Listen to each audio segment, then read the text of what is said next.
After 2 years of promises, they gave my promotion to the worst person on the team, so I left and let them sink.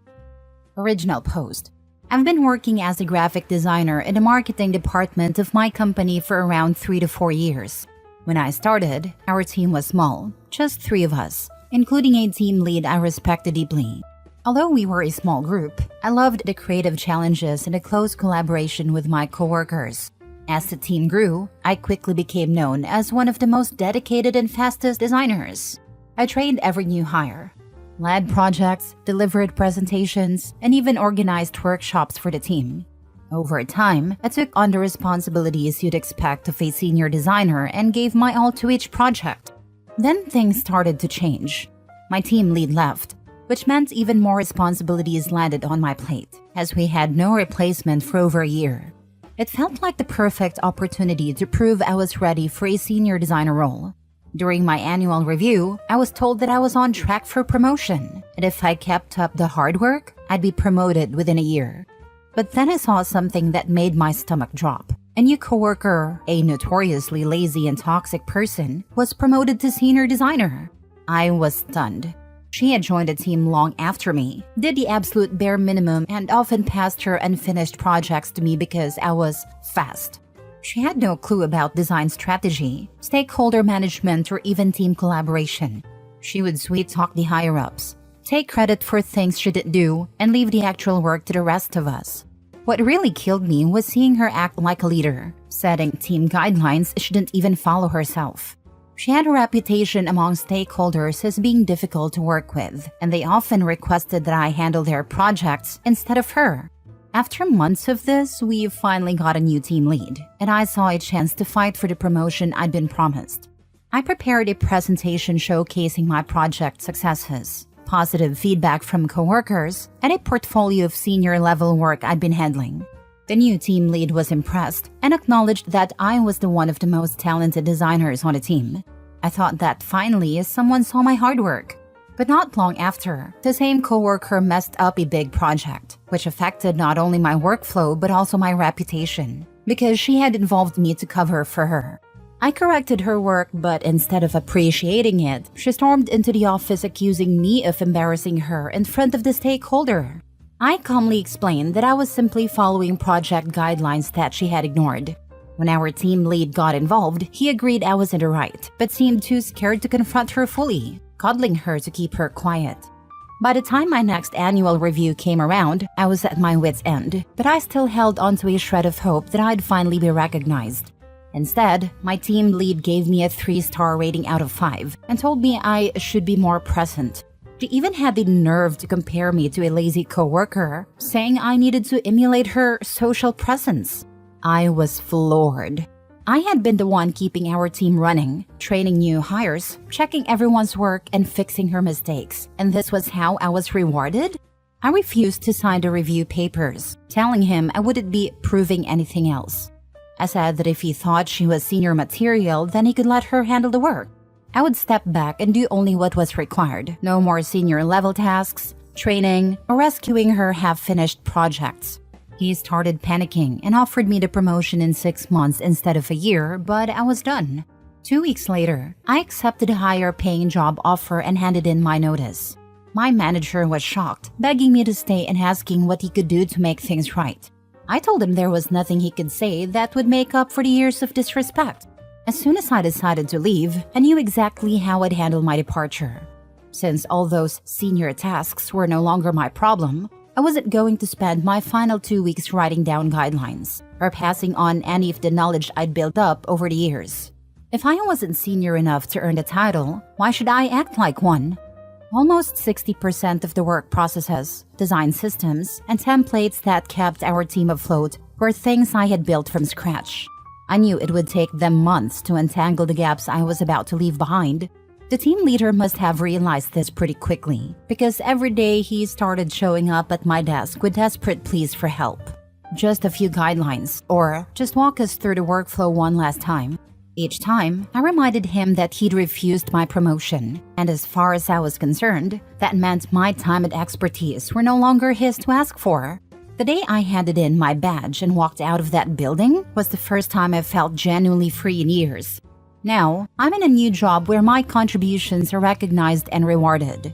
Looking back, I can only hope this experience was a lesson for my former team lead and his senior designer.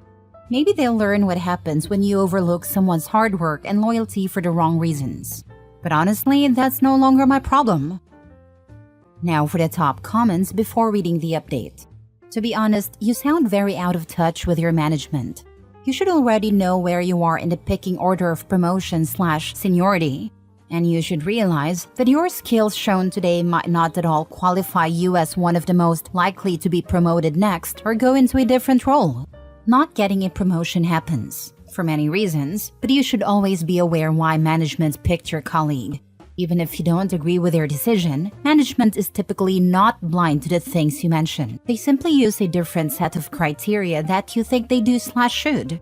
The more mature way of handling this situation is to simply talk to your management about it and put a realistic growth/promotion plan together. And if they can't, then look for something else. I actually did talk to them. Everything was even documented. I was already doing the job. All I wanted was a title. Practically nothing was going to change for them. I was already very near the salary scale, so even if I was promoted, my salary raise was very little anyways. So then why did they decide not to? You are owed a good and real answer to that. Typically, there is a skill lacking, and it's easier to ignore that for management than to tell you and have to work on getting that required training/growth. Well, it was a very long discussion, but I think it was not about the skills. I had a feeling like they didn't want to give that position so easily, or else everyone would have requested it. Also, I think they wanted to give that spot to someone else, which I think also have deserved that position. But moral of the story, don't promise what you cannot give. They shouldn't have led me on, and should have been honest with me like, hey, can't promise it, but when the time comes, we can look into it again. I'm facing a similar situation at work. I'm a few years from retiring after 30+ years, and my boss has recently promoted a 5-year employee to replace me when I leave. She covered some of my duties last year and was promoted 4 levels with a 20% pay raise, meaning she now earns more than me. Initially, I was furious, but I decided to quiet quit. I stopped documenting my processes, password protected my notes, and now strictly work 8 to 5. Meanwhile, my replacement has let the promotion go to her head, alienating the staff by barking orders, taking long breaks, and working irregular hours. Ironically, she'll have to give up her promotion and pay raise to take over my position, which isn't up for reclassification for another 8 years. With staff members leaving and a hiring freeze in place, the situation is bound to get worse, but I'm just enjoying the show for now. Get your years of retirement. Personally, I'd go ahead and do that transfer. Now for the update. First, thank you all for reading my post and sharing your own experiences. It's surprising how many people have faced similar situations. Your support has helped me move on, even if I can't forget what I went through. I hope this post encourages others to value themselves and push for the respect they deserve.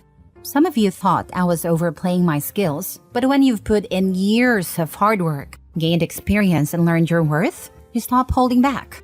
This was my breaking point, a major wake-up call that I'd had enough.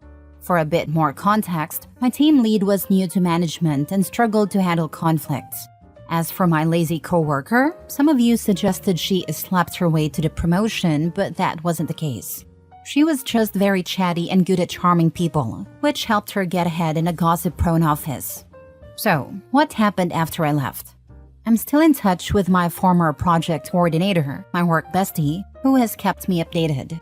They try to get my ex-coworker to step up, but unsurprisingly, nothing changed. She's still slacking off, and her behavior remains unchecked. To replace me, they had to divide my workload among 3 or 4 junior designers, and even merge 2 teams to manage it.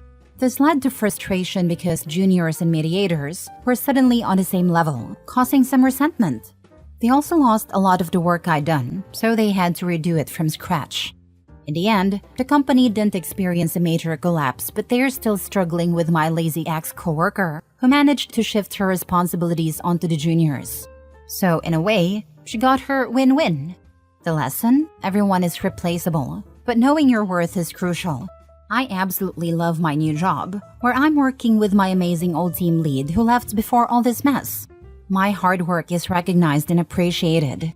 The best part? There are no junior or senior titles. We're all equal as graphic designers, and it's refreshing. Next story. Am I the a-hole for refusing to help my parents financially after they secretly supported my perfect sibling instead of me? Growing up, I was always the self-sufficient one. I worked hard, earned scholarships, and took on part-time jobs to pay my way through college. Meanwhile, my younger sibling had everything handed to them. A new car, fully paid tuition, and even an apartment. I assumed my parents were simply more financially stable when my sibling came along, and I didn't want to make a fuss. Fast forward to last month, my parents called saying they were in financial trouble and asked if I could help them with a loan. I considered doing the right thing, but something didn't add up. So, I asked them directly why they had spent so much on my sibling and not on me. That's when they admitted that they had actually saved for both of us, but used almost all of the money to support my sibling because sibling needed it more. I was devastated. I had worked myself to exhaustion just to stay afloat, while they funded my siblings' every whim, fully aware that I was struggling. I told them I couldn't help them financially because it wouldn't be fair to myself. Now, my sibling and some extended family members are calling me heartless and ungrateful, saying that family supports each other, and accusing me of letting my parents suffer over old grudges. Am I the a-hole for refusing to bail out my parents after learning the truth about their financial favoritism? Not the a-hole. Why can't the younger sibling help out your parents? You struggled all your life to make your own way without the help of your parents, and now they need your help? I mean, they couldn't help you before, but now they want your help?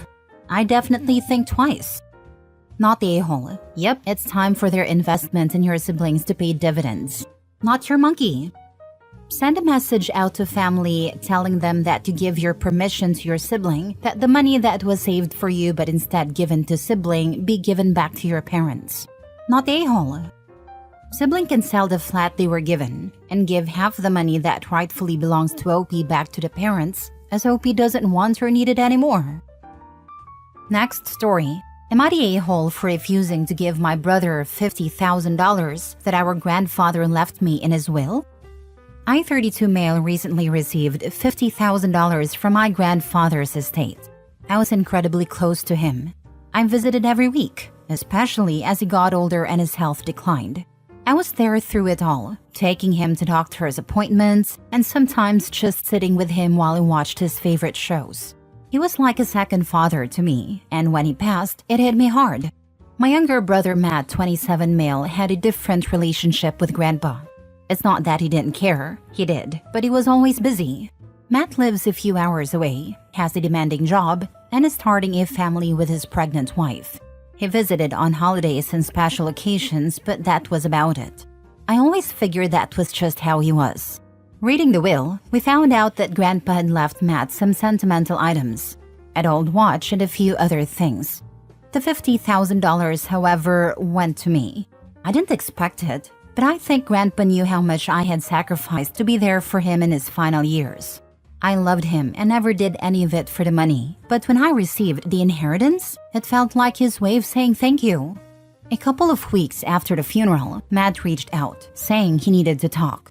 He came over and after some small talk, he asked me for $30,000 of the inheritance. He explained that he was drowning in debt. The pregnancy brought extra expenses, and he just needed some help to get back on track. He said he wouldn't ask if he were desperate.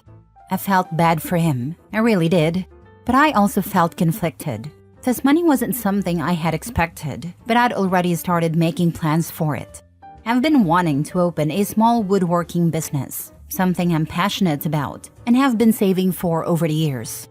This inheritance was the missing piece to make that dream a reality, and I feel like my grandfather knew that when he left it to me. I told Matt I couldn't give him the $30,000. I said I'd be happy to help in smaller ways, like offering some of the savings I had set aside. But I wanted to keep most of the inheritance for the business I'd been dreaming of. I even offered to help him look for financial assistance or budgeting advice. Looking back, that may have come off as petty, but I didn't mean it that way. He didn't take it well. Matt accused me of being selfish and valuing my non-existent hobby over helping my own brother and future niece or nephew. He said I didn't understand the stress he was under. And to make matters worse, our parents have sided with him. Mom says family should come first and that Grandpa would have wanted me to help. Now I feel like the bad guy. I didn't ask for this money, and I don't want to damage my relationship with my brother. But this is the first time in my life I feel like I could actually follow a dream, and I don't want to give that up. Am I the a-hole? Not the a-hole. Your brother and parents are entitled. The money is yours. Mom and Dad are free to give him $30,000. As it's one of their parents that died too, they should have for sure have been given a part of the total inheritance in the will. Either money or other things of monetary value, not just sentimental things. They should offer to sell or give some of the money they've inherited too, if they're so eager to get OP to give up a big chunk of his part. Not the a-hole. He is an adult responsible for his choices. Stop letting them guilt trip you. If your parents care so much, they can help him. A. Tell them to stop. B. Tell them you have spent the money already. C. Go low or no contact if they don't stop. Last story. Am I the a-hole for exposing my sister's secret life after she sabotaged mine? I, 28 female, have a sister, Rachel, 26 female, who has always been the golden child. She's charming, beautiful, and seems to have everything together. Meanwhile, I've struggled with anxiety and never felt like I measured up. Last year, I finally got a promotion at work that I worked hard for. Rachel, being jealous, tried to undermine me by spreading rumors that I was incompetent and unqualified. I found out when a coworker confronted me about the rumors, and it devastated me. In retaliation, I decided to look deeper into Rachel's life. What I found was shocking. She was involved in a secret relationship with a married man who was a family friend. I confronted her, and at first she denied it, but then she broke down and admitted the truth. I told her I would keep quiet if she stopped trying to sabotage me. However, she continued her tactics, even trying to convince our parents that I was lying about my promotion. Feeling betrayed and hurt, I decided to tell our parents the truth about her relationship. The fallout was catastrophic. Our parents were furious with Rachel, and she's currently cut off from the family. Now I feel like the villain. I didn't want to expose her, but I was desperate and felt I had no other option. Am I the a-hole for exposing her when she was already hurting me? Not the a-hole. You warned her and told her to stop. She failed to. That's not your problem. You feel bad because you're a nice person, but your sister literally crossed your boundaries multiple times, lying on your name. Trying to harm your reputation, you shouldn't feel bad. You did nothing wrong. Your sister lied about you while you told the truth about her. Don't feel bad.